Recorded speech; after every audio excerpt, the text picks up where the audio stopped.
It's a very radical conclusion, and the problem is, it's very hard to see what's wrong with the argument. The argument seems like a good one, and it has seemed that way to everyone who has read this paper since 1972. Imagine you're walking past a shallow pond and notice a child drowning. The water is only waist deep. You could easily wade in and save this child's life, but doing so would ruin your clothes. They'd get soaked and muddy. Do you walk on by, preserving your outfit but letting the child die? Or do you step in, clothes be damned, and save a life? The answer seems obvious. So obvious that it hardly needs stating. Of course you'd save the child. You'd be a monster if you didn't. But here's where philosopher Peter Singer's revolutionary argument becomes deeply uncomfortable. If you believe you must save that drowning child, then you must also believe that your everyday purchases, your coffee, your new clothes, your entertainment, are morally equivalent to walking past drowning children. Today, we're diving into an absolutely revolutionary paper published by philosopher Peter Singer in 1972. Its name? Famine, Affluence, and Morality. Its basic idea? That your moral stance, your attitude toward your moral obligations, the things you may or may not do in your life, and the general moral outlook that everyone around you shares is deeply and profoundly wrong. The crazy thing about this paper, on the surface at least, it's incredibly persuasive. Singer seems to be right. Once you work through his argument, it appears that we need to completely rework our entire society. More specifically, forget about society for a minute. You need to completely rework your life if it's going to be a moral one. To understand Singer's argument, we need one crucial distinction: the difference between the supererogatory and the obligatory. Imagine you're meeting with friends or coworkers early in the morning. You decide, this is an early gathering. Wouldn't it be nice if I brought everyone coffee and breakfast? When everyone arrives, surprise! There's coffee and donuts that you've bought for them. Hey everyone, I brought these for you. You say, that act, bringing breakfast when you didn't have to, is supererogatory. It's extra. It's super. You didn't have to do it, but it was a really nice thing to do. It was good but not required. Contrast this with something obligatory, something you must do. If someone in your group was assigned to bring breakfast to every early meeting and you volunteered for today, then bringing breakfast becomes obligatory. Yes, it would still be nice if everyone thanked you, but this wasn't extra. It was something you had to do. You were obliged to do it. Here's another everyday example. At the supermarket checkout, paying for your groceries is obligatory. But when they ask, would you like to donate $1 to charity? That additional payment is supererogatory. You don't have to do it. If you do, it's good, but not required. Here's Singer's claim.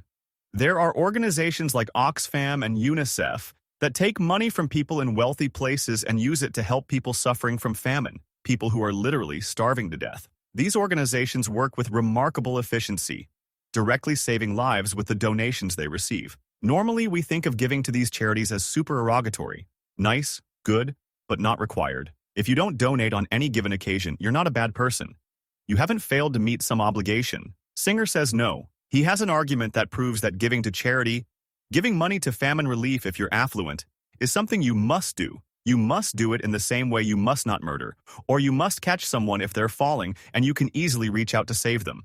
That's the thesis, and it's revolutionary. Before examining Singer's argument, let's jump to his conclusion to understand exactly what he's claiming. Because giving money is regarded as an act of charity, it is not thought that there is anything wrong with not giving. The charitable person may be praised, but the person who is not charitable is not condemned. People do not feel in any way ashamed or guilty about spending money on new clothes or a new car instead of giving it to famine relief. Indeed, the alternative does not occur to them. What's the alternative? Not buying those new clothes or that new car, and instead giving that money to organizations that will save people from dying of famine. Singer continues, this way of looking at the matter cannot be justified. This way, our common way, of looking at charity cannot be justified. The only justifiable view, according to Singer, is that giving to famine relief instead of buying luxuries is obligatory. The upshot, if you don't give to famine relief, Singer believes you've done something wrong, something evil, bad. Every time you buy clothes you don't absolutely need, or a new car when your old one still works, or a cup of coffee from a shop when you could make it at home. Every time you do these things, you're doing something wrong. We don't think this way. No one in our society, not in 1972 and not now despite this paper's fame, thinks that buying a cup of coffee from a shop is a bad thing to do, an evil thing. But Singer does. And here's his argument for why. Singer's argument can be broken down into 4 premises and 1 conclusion. 1. If it is in our power to prevent something very bad from happening without thereby sacrificing anything of moral significance, then we must morally do it. 2. Hunger, disease, and other sources of suffering, disability, and death are very bad. 3. The luxuries on which we spend money are not of moral significance. 4. By donating money to relief agencies like Oxfam, we could prevent hunger, disease, and other sources of suffering, disability, and death. Therefore, we must morally donate the money that we spend on luxuries to relief agencies. Let's examine each premise. Premise 1. The moral imperative. If it is in our power to prevent something very bad from happening, without thereby sacrificing anything of moral significance, then we must morally do it. This is the most controversial claim. It's a sweeping moral principle about what we must do. Note the emphasis. Not should or would be nice to, but must. This premise establishes a moral obligation, not a suggestion. Premise 2. Identifying the very bad. Hunger, disease, and other sources of suffering, disability, and death are very bad. This premise is straightforward and hard to dispute. Who would argue that hunger, disease, suffering, and death aren't bad things? This premise simply identifies examples of the very bad things referenced in Premise 1. Premise 3. What lacks? Moral significance. The luxuries on which we spend money are not of moral significance. The luxuries Singer refers to include buying new clothes, when your old ones, though out of fashion or slightly worn, are perfectly functional. Buying a new car when your old one still runs well. Buying coffee from a shop when you can make it at home. Dining at restaurants when cooking at home would be cheaper. According to Singer, sacrificing these luxuries does not constitute sacrificing anything of moral significance. You're not genuinely worse off without them. Premise 4. The practical solution. By donating money to relief agencies like Oxfam, we could prevent hunger, disease, and other sources of suffering, disability, and death. This is an empirical claim about whether these organizations actually do what they say they'll do, and the evidence supports it.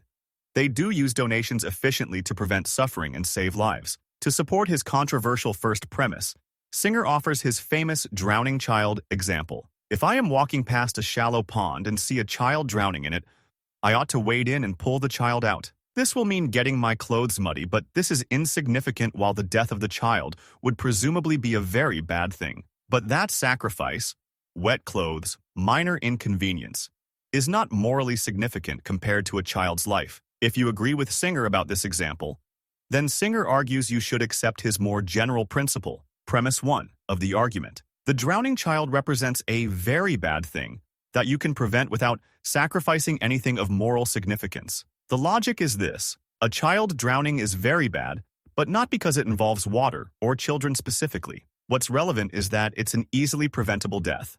The wet clothes represent a morally insignificant sacrifice. Whether it's clothes getting wet, a car getting dirty, or losing your shoelaces, the specific sacrifice doesn't matter as long as it's morally insignificant. If you agree about the drowning child, Singer argues, you must accept Premise 1, and if you accept all 4 premises, you must accept the conclusion. Singer anticipates 2 major objections.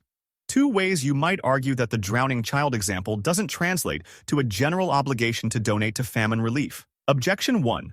Proximity. In the shallow pond example, you're right next to the child.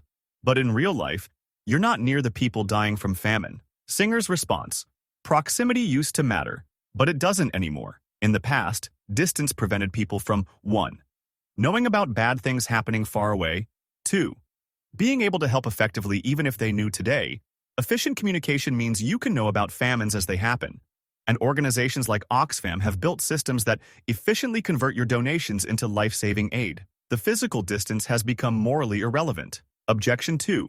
The presence of others. In the case of global famine relief, you might argue that there are many other people who could help, so the obligation doesn't fall specifically on you. Singer's response. The presence of others only matters if they actually help. If other people see the drowning child but refuse to step in because they don't want to get their clothes wet, does that excuse you from your duty to save the child? Absolutely not. If you showed up to a meeting and said, I saw a child drowning, but there were other people there who could have helped, so I just walked by, everyone would still consider you a monster. The child drowned. Someone needed to act. Similarly, yes, other people donate to organizations like Oxfam, but there are still plenty of people left who need help. Your obligation to them remains, regardless of whether others are also helping or could help but choose not to. So, must we give up all luxuries? Must we reduce ourselves to near the level of those suffering from famine? Singer considers two versions of his first premise. 1. The stronger principle. We must reduce ourselves to a level where giving more would cause us as much suffering as those we're trying to help. 2. The weaker principle. We must give up luxuries that aren't morally significant. Singer believes the argument works even for the stronger principle. We have to give up a lot, potentially most of what we consider normal in affluent societies. But that's too demanding. This is a common objection. This moral framework is simply too demanding. It asks too much from people. Singer's response. This is a weak objection. The fact that you don't like the conclusion is not an argument that the conclusion is false. Perhaps morality is very demanding. The logical argument seems to work. Your discomfort doesn't refute it. What if private donations reduce government aid? Another objection. If private individuals donate massively to famine relief, governments might stop providing aid, thinking private citizens have it covered. Singer's response, don't worry about it. Not that many people are going to start giving at the levels he recommends. Governments don't give that much to begin with. And even if they did reduce aid because of increased private giving, that would be a good problem to have. It would mean enormous levels of private giving. We're just postponing future famines. The final objection, donating to famine relief, now just postpones the inevitable. There will be more famines in the future. Singer's response, that's irrelevant. Yes, future famines will happen, but donating now will save specific people's lives today. Think back to the drowning child. Would you refuse to save them because they might stumble into some other pond later and die anyway? That would be absurdly callous. The same logic applies to famine relief. The argument seems to show that everyone you know is a terrible person, roughly as terrible as someone who would let a child drown and die because they didn't want to get their clothes muddy. You probably don't think that you and your family are evil, but the argument seems to show that you are. There are responses to it. Philosophers have tried very hard, with clever and careful arguments to show that Singer's argument doesn't actually work. But until we examine those counter-arguments, you should try to see if there's anything wrong with this argument yourself. Every morning when you buy that coffee, every time you purchase new clothes that aren't strictly necessary, every time you upgrade your phone or car or home, Singer's argument suggests you're making a choice. These luxuries matter more to you than saving human lives. When framed this way, our everyday consumer choices take on a grave moral weight. That $5 coffee isn't just a beverage. It's a statement that you value that momentary pleasure more than you value saving someone from starvation. Most of us navigate daily life without considering these implications. We compartmentalize our consumer choices from our moral beliefs. We might donate occasionally to charity and feel good about it, but we think of it as supererogatory, not obligatory. Singer's argument shatters that compartmentalization. It forces us to confront the possibility that each luxury purchase is a moral failure, equivalent to watching a child drown because we don't want wet clothes. Why do we resist Singer's conclusion so strongly? Perhaps because accepting it would require such a huge transformation of our lives. We would need to give up not just some, but most of what we consider normal in affluent societies. Our resistance isn't just about material comfort. It's about our entire conception of ourselves as moral people. Nobody wants to believe they're the sort of person who would let a child drown to keep their clothes dry. Yet Singer's argument suggests that's precisely what we're doing every day. Singer's challenge remains as powerful today as in 1972. The logic of his argument is difficult to refute, even as its conclusion seems impossibly demanding. This isn't just an academic exercise. It's a direct challenge to how you live your life. Every purchase becomes a moral decision with life or death stakes. Every luxury represents a choice. This object over human lives. The question isn't whether Singer's argument is comfortable or convenient. The question is whether it's right. If Singer's argument holds, we face a stark choice. Either find a flaw in his reasoning or accept that our conventional moral framework is fundamentally broken. Either way, we cannot comfortably continue as before once we've confronted this argument. Even if we reject Singer's conclusion, we owe it to ourselves and to those suffering around the world to understand exactly why we believe he's wrong. Because if he's right, if you must save the drowning child at the cost of muddy clothes, then you must also save distant strangers from famine at the cost of your luxuries. And if that's true, then almost everything about how we live our lives needs to change. It's a very radical conclusion. And the problem is, it's very hard to see what's wrong with the argument.